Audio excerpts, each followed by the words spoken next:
The extraterrestrial scouts came down through the canopy. Their sleek metal armor and thick plating gleamed under shafts of sunlight that pierced the dense forest. Commander Zor stood at the front of the scouting party. His scaled face twisted into a smile. Earth's backward primitives, he thought. He had read about them, people using sticks, hiding stones in trees. How charming. It would end soon. They'd return to their vessels before nightfall. His second in command, Hark, moved beside him. Reptilian eyes narrowed as he scanned the tree line. Line scanners detect very little life, he muttered. Science says nothing here poses a threat worth mentioning. Naturally, he chuckled. These animals hardly qualify as sentient. Let's begin the group sweep. The scouts advanced silently, their sophisticated suits muffling every step. But something shifted as they entered deeper.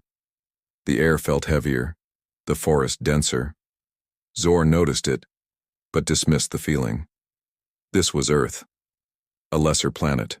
A lesser species. Then a voice crackled in his comms. Captain, they're concealed in the tall branches. Hayes squatted motionless. His camouflage suit blended perfectly with the bark. He was invisible to the naked eye, his team positioned across the trees, unseen. Their bows were drawn, their arrows sharp. They had years of training in terrain, tactics passed down for generations. To the aliens it might resemble primitive art. But Hayes knew better. The forest was their weapon. And today, the invaders would learn how wrong they'd been. They're moving. Just like we thought, Hayes whispered into his headset. Await my signal.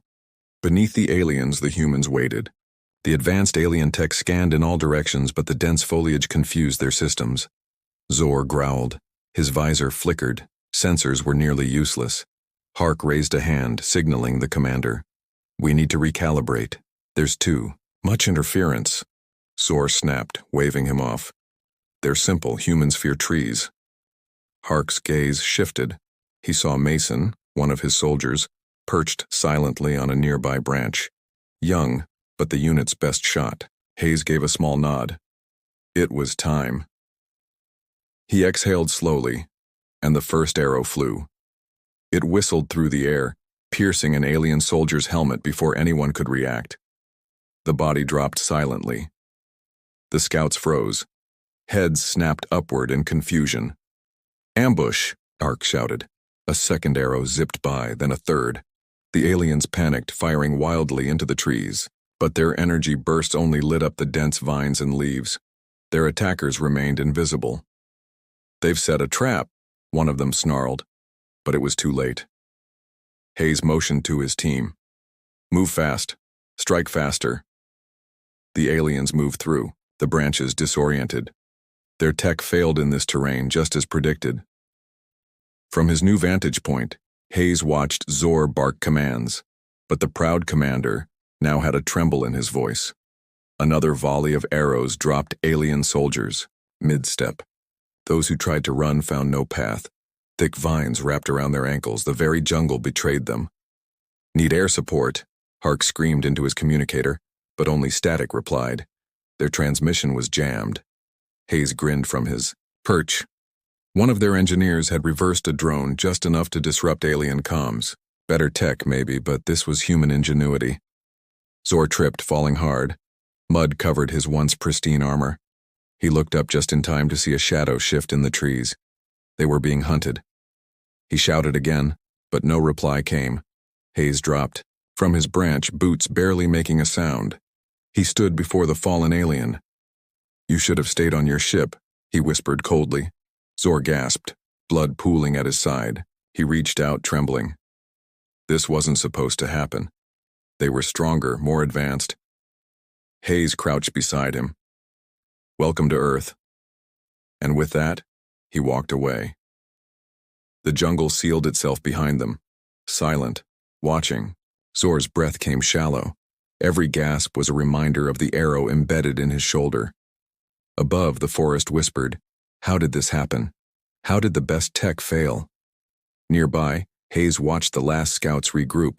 Their hesitation gave humans The upper hand. Captain, we've got them pinned, Mason whispered through the comms.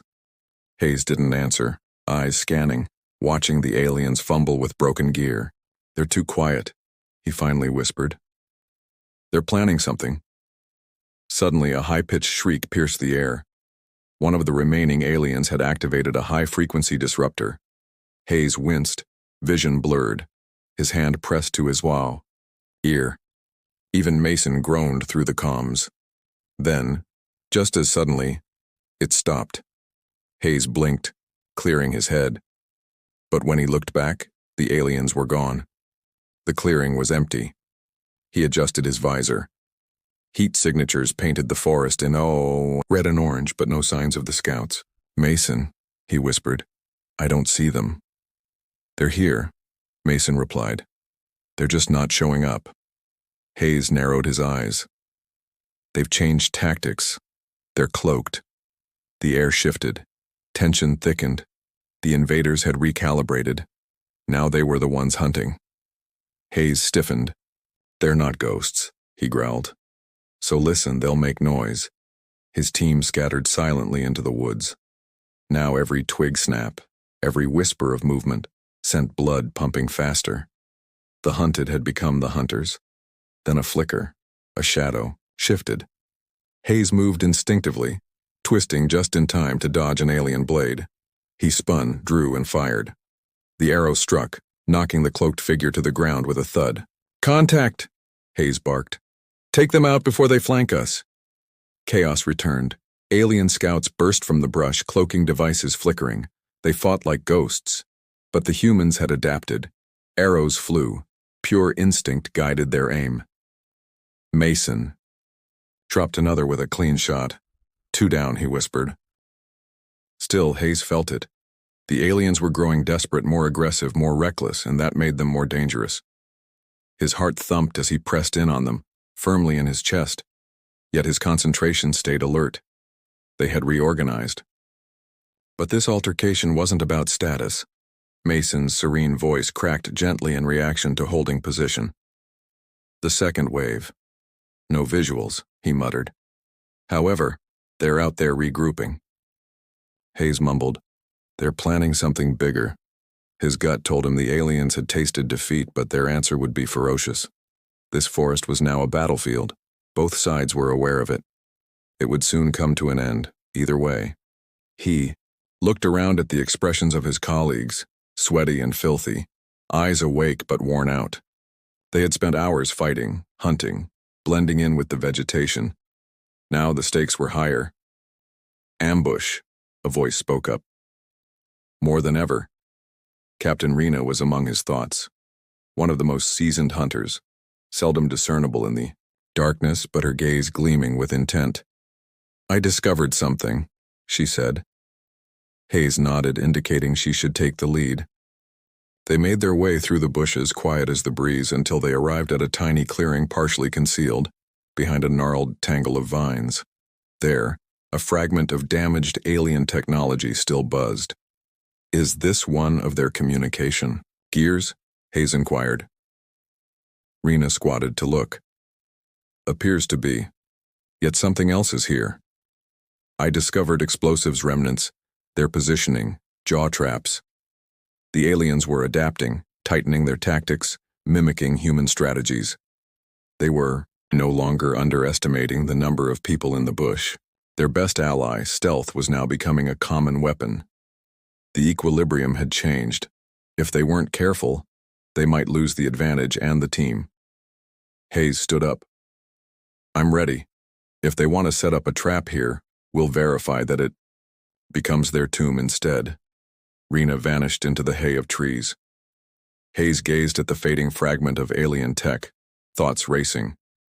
These scouts were clearly more crafty than expected, but Hayes had fought in jungles his whole life. He could make a labyrinth of death out of this setting. The forest's silence thickened, giving Hayes a shiver up the back of his neck. Without turning, he spoke quietly. Mason, you see anything? Negative, Mason replied. But Hayes's eyes were too silent, scanning the treetops for even the slightest motion. Then right at the edge of his vision, a shimmer in the sky canopy. Hayes murmured, "They're here." Keeping the shimmer low, he notched an arrow. The alien cloaking tech fanned out like a wave across the tree line. Impressive, but not flawless. Hayes had studied it long enough to understand its limits. The minor distortion, the rustle of leaves as they passed. It was enough. He didn't wait. With the initial shot, Hayes released his arrow. The shimmer shattered, exposing a crumpling alien soldier. A signal came from the branches. Action. Arrows exploded throughout the woods. Rain fell from the sky. Energy bolts ignited the underbrush. The alien scouts were now shadows exposed. They retaliated, but Hayes and his group moved like slipping shadows between trees. Each shot was accurate. Every movement deliberate. Despite superior firepower, the aliens were confused. Their approach was meant for open ground. The battle was dissolving in the dense jungle. Hayes could see it. Their unexpected frustration, technology, letting them down in the one place they hadn't prepared for. Then he saw another shimmer to his right. He whirled, released his arrow just as the alien raised its weapon. The figure silently dropped, energy gun clattering to the ground. "Continue pressing," Hayes commanded quietly but firmly. "Don't let them reassemble." The hunters moved forward, their arrows slicing the air. The alien scouts were deadly, but their cloaking was now more vulnerable than ever.